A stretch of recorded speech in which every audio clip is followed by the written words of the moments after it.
A couple of weeks ago, I fell into a bit of an internet K-hole and got obsessed with Madame Gres and her pleating in jersey, silk jersey fabric.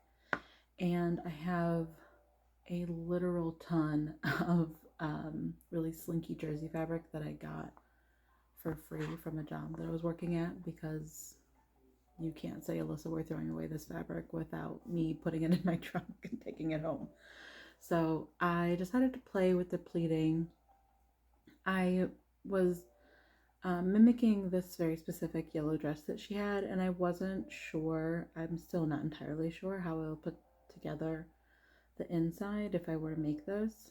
The design kind of is giving sexy Mennonite, so I'm not sure if I'll end up making it into something, but while we watch the pleating, I figured I would talk through some ideas of how I would actually construct it if I get brave.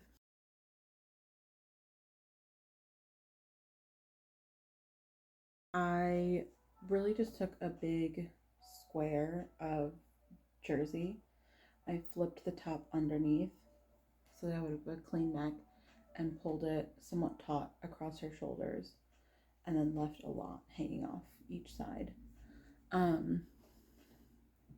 I started pleating in an underbust like V shape and pleating inward on the top plates. Also, the original style has like a lot of drooping underneath the arm, so it's pretty smooth up here and then it droops underneath the arm. So I keep pinning excess fabric up, hoping that if this were to be constructed, that fabric would fall underneath the arm. I wasn't really sure what the sleeve looked like on that garment. I couldn't find a lot of reference images. If you look for it, it's a yellow dress. So I wasn't really sure what to do with the armhole, but I just really wanted to play with the shape. If I were to make this, there's two trains of thought. It's like keeping the stretch of the jersey, or just using the stretch of the jersey to make a shape, if that makes sense. So with the pleating, I'm using the stretch to create tension with the jersey. And if I were gonna make this, I would probably want to keep that stretch just for comfort. I'm not a particularly thin woman, and I would probably want that extra breathing room. However, it would require something pretty heavy to hold all of that excess weight without stretching out and drooping. As I said before, I don't say no to free fabric, so I also have a whole bunch of athletic jersey knits and like swimwear knits, different kind of scrap shapes, looking at the scary bin of them next to me. And I would probably use that to make like a V-shaped, like I guess an underbust corset shape, to attach all those plates to underneath. Maybe even like with a triangle kind of breast cup that attaches maybe underneath the shoulder so that everything stays up and has something to hold on to. Also, with the slinkiness, I may not want to wear undergarment, so those bust cups may help. So I got distracted. The top layer is going and pleating inward, and then the bottom layer I'm pleating outward.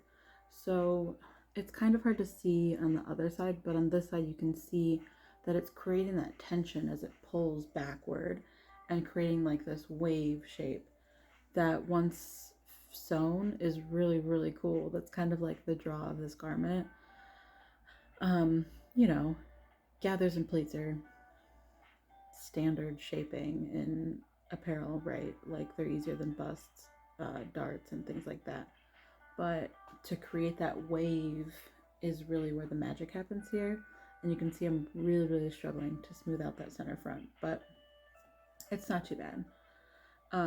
The other train of thought with under structure for this is like an under bust corset that would just cover up to like the waistline so that you're still having that skimming toward the bottom, but a lot of structure at the top.